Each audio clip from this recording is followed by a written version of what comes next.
ناظرین، جب یہ میں کہانی کو اپنے ہاتھ سے لکھ رہا تھا تو میرے رونگٹے کھڑے ہو گئے کہ کوئی موت کے اتنا قریب آ کر بھی اتنا بے خوف نظر آتا ہے تو اس کی کوئی تو وجہ ہو سکتی ہے۔ ساری حقیقت کو جانیے اس کہانی میں۔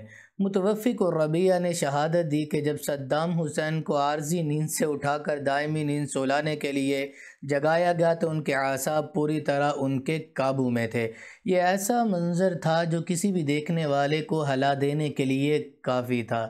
صدام حسین نے وضو کیا اور خدا کے حضور سجدہ ریز ہو گئے، نماز ادا کی، شکرانے کے نفل پڑھے۔ صدام حسین کو ناشتہ پیش کیا گیا جو انہوں نے اطمینان کے ساتھ کھایا اور حکام کی طرف سے اجازت ملنے کے بعد اپنے اقربا کو خط لکھے۔ صدام حسین نے نہایت سکون کے ساتھ اپنے سارے کام نپٹائے اور پھر پھانسی گھاٹ روانہ ہونے کے لیے اٹھ کھڑے ہوئے۔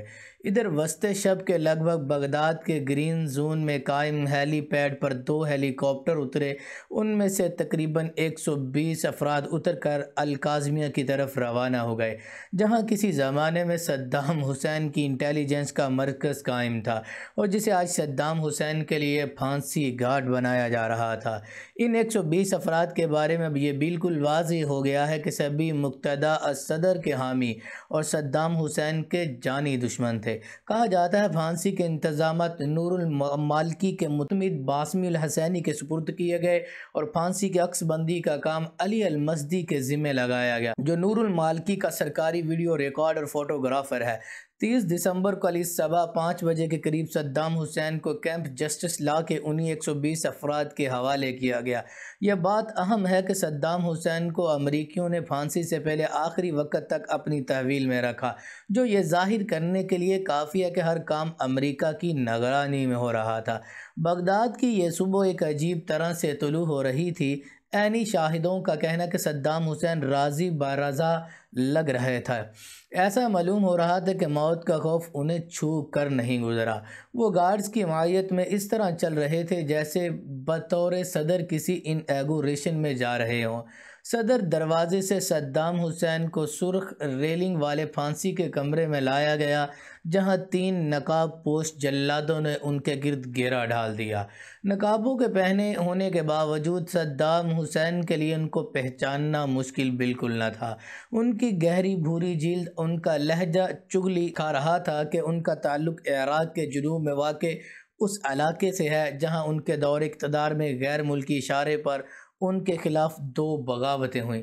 یہاں کچھ اور لوگ بھی موجود تھے، مثلا ڈپٹی پروسیکیوٹر منگس، ڈپٹی چیف جج منیر الحداد، رکن پارلیمنٹ شمیل عسکری۔ کیمپ کراپر سے کیمپ جسٹس کا سفر کچھ زیادہ نہ تھا، مگر صدام حسین نے سردی کے پیش نظر سر پہ اونی ٹوپی پہن لی تھی۔ یہ ٹوپی 1940 کی دہائی والے سٹائل کی تھی۔ سفید شرٹ، کالا پاجامہ، کالا کوٹ ماضی کی یادگار معلوم ہو رہے تھے۔ عینی شاہدوں کا کہنا ہے کہ کمرے میں ایک عجیب سی بو پھیلی ہوئی تھی اور کمرہ بہت زیادہ ٹھنڈا لگ رہا تھا۔ یہاں صدام حسین نے اپنے ارد گرد نظر دوڑائی کہ کس کس کی مہر ہے، سر مہر لگی ہوئی ہے۔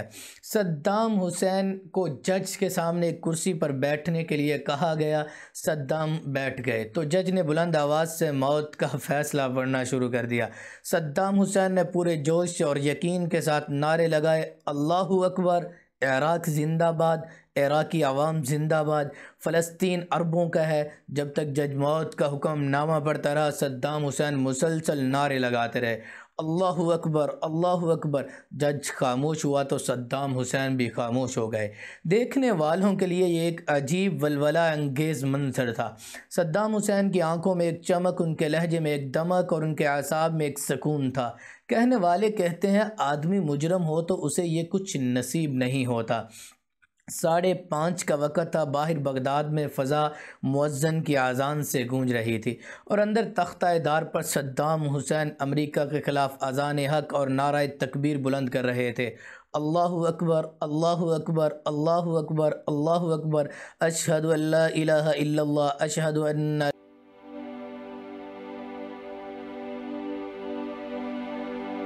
محمد الرسول اللہ۔ پھانسی سے پہلے کی آخری قانونی کارروائی مکمل ہو چکی ہے۔ صدام حسین کو پھانسی گھاٹ کی ریلنگ کی طرف چلنے کے لیے کہا جاتا ہے۔ صدام حسین نپے تلے قدموں کے ساتھ آگے بڑھتے ہیں۔ متوفق اور ربیہ ان کے ساتھ ساتھ چل رہا ہے۔ صدام حسین بدستور سر پر اونی ٹوپی پہنے اور ہاتھ میں قرآن پاک کا نسخہ تھامے ہوئے ہیں۔ ان سے کہا جاتا ہے اب وہ سر سے اونی ٹوپی اتار دیں۔ ان کی جانب سے اجازت ملنے کے بعد ایک گارڈ خود ہی آگے بڑھ کر اسے اتار لیتا ہے۔ پھر صدام حسین سے کہا جاتا ہے وہ اپنا قرآن پاک کا نسخہ کس کو دینا چاہیں گے۔ وہ کہتے ہیں اسے ان کے دوست عود البندر کے بیٹے کے سپرد کر دیا جائے۔ صدام حسین کے ہاتھ ان کی پشت پر باندھ دیے جاتے ہیں۔ صدام متوفق اور ربیہ کی طرف دیکھتے ہیں اور مسکرا کر کہتے ہیں ڈرو نہیں۔ متوفق جو صدام حسین کی حوصلہ مندی سے مرعوب نظر آتا ہے، اس کی سمجھ میں نہیں آتا وہ صدام حسین کے اس اچانک حملے کا کیا جواب دیں۔ وہ خاموش رہتا ہے۔ کمرے میں چند منٹوں کے لیے ایک بار پھر گھمبیر خاموشی چھا جاتی ہے۔ صدام حسین بلند آواز سے درود شریف پڑھنے لگتے ہیں۔ اللہم صلی علی محمد وعلی آل محمد صلی اللہ علیہ وسلم۔ متوفق اور ربیہ آگے بڑھ کر صدام حسین سے سرگوشی کے انداز میں کہتے ہیں ڈر لگ رہا ہے۔ صدام حسین مڑ کر متوفق کی جانب دیکھتے ہیں اور پھر حیات بخش لہجے میں گویا ہوتے ہیں نہیں، بالکل نہیں، میں ایک مجاہد ہوں، مجاہد موت سے نہیں ڈرتا۔ میں نے اپنی ساری زندگی، یاد رہے چند دن بعد عود البندر کو بھی پھانسی دے دی گئی تھی، جارحیت کے خلاف لڑتے اور کافروں کے خلاف جہاد کرتے گزاری ہے، اور جو جہاد کا راستہ منتخب کرتا ہے اور جہاد کے راستے پر چلتا ہے اسے موت سے خوف نہیں آتا۔ شہادت کی موت میری آرزو تھی اور میں خوش ہوں کہ اللہ تعالیٰ نے میری آرزو آج پوری کر دی ہے۔ متوفق ایک لمحے کے لیے رکتا ہے اور محمد الصادق الصدر کے قتل کے بارے میں پوچھتا ہے۔ مقتدیٰ کا نام سن کر صدام حسین نفرت سے زمین پر تھوک دیتے ہیں۔ مرنے والے کو آخری لمحوں میں اتنا بے خوف دیکھ کر مقتدیٰ کے حامی مشتعل ہونے لگتے ہیں۔ مقتدیٰ کے حامیوں کو کچھ نہیں سوجھ رہا کہ وہ کیا کریں۔ صدام حسین موت کے اتنا قریب پہنچ کر بھی ان پر بھاری پڑ رہا تھا۔ سرخ ریلنگ کے قریب پہنچ کر صدام حسین کے پاؤں کو اس طرح باندھ دیا جاتا ہے کہ وہ صرف چھوٹے چھوٹے قدموں سے چل کر تختہ دار کے عین اوپر پہنچ سکیں۔ اتنی دیر میں گارڈز چیخنے کے انداز میں مقتدیٰ الصدر کے نام کے نعرے لگاتے ہیں، مقتدیٰ مقتدیٰ مقتدیٰ۔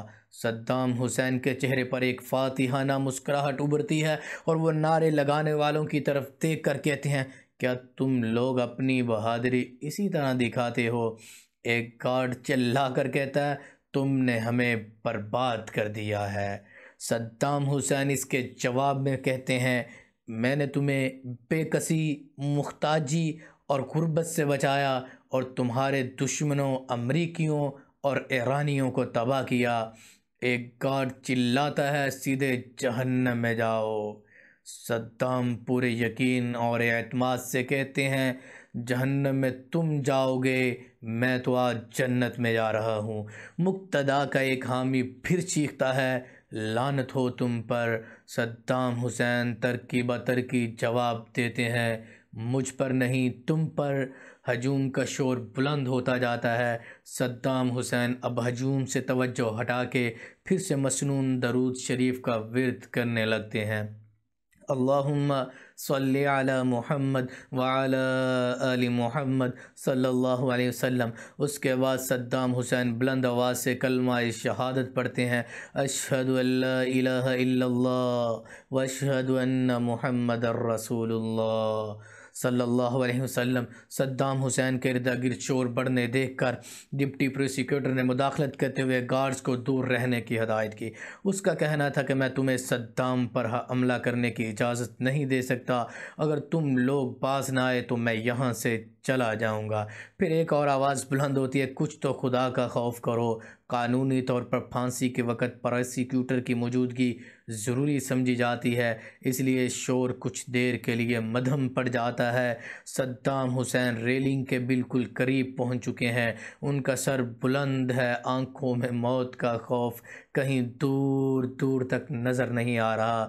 وہ اللہ اکبر، عراق زندہ باد، اہل عراق زندہ باد کے نعرے لگا رہے رہے ہیں اور امریکہ اور ایران پر ملامت بھیج رہے ہیں۔ صدام حسین کی سرکشی نے پھانسی گھاٹ کے آس پاس موجود ہر آدمی کو دم بخود کر رکھا تھا۔ ایک جلاد آگے بڑھ کر صدام حسین کے چہرے پر کالا نقاب پہنانا چاہتا ہے۔ صدام حسین اسے اشارے سے روکتے ہیں اور حوصلہ مند آواز میں کہتے ہیں مجھے اس کی ضرورت نہیں، میں موت کی آنکھوں میں آنکھیں ڈال کر دیکھنا چاہتا ہوں۔ جلاد پیچھے ہٹ جاتا ہے۔ پھر جلاد کہتا ہے گردن کے گرد سکارف لپیٹ لیں۔ صدام حسین سر کے ہلکے اشارے سے ہاں کہتے ہیں۔ جلاد ان کے گردن کے گرد سکارف لپیٹ دیتا ہے اور پھر پھانسی کا رسہ ان کے گلے میں ڈال کر کسنے لگتا ہے۔ صدام حسین کے چہرے پر ایک حیات بخش کیفیت طاری ہو جاتی ہے۔ جلاد کہتا ہے کوئی آخری خواہش؟ صدام کہتا ہے نہیں، تم اپنا کام کرو۔ صدام حسین آخری بار اللہ اکبر، عراق زندہ باد، عراقی قوم زندہ باد کا نعرہ لگاتے ہیں اور پوری قوت کے ساتھ بلند آواز میں کہتے ہیں فلسطین عربوں کا ہے۔ اس کے بعد امریکہ اور ایران پر ملالت بھیجتے ہیں اور پھر ہر طرف سے یکسو ہو کر کلمہ طیبہ کا ورد کرنے لگتے ہیں۔ اشہد ان لا الہ الا اللہ و اشہد ان محمد الرسول اللہ صلی اللہ علیہ وسلم۔ ایک بار پھر ان کی آواز گونجتی اور شاید آخری بار اشہد ان لا الہ الا اللہ و اشہد ان محمد الرسول اللہ۔ اتنے میں کوئی تختہ دار کا لیور کھینچ دیتا ہے۔ انا للہ و انا الیہ راجعون۔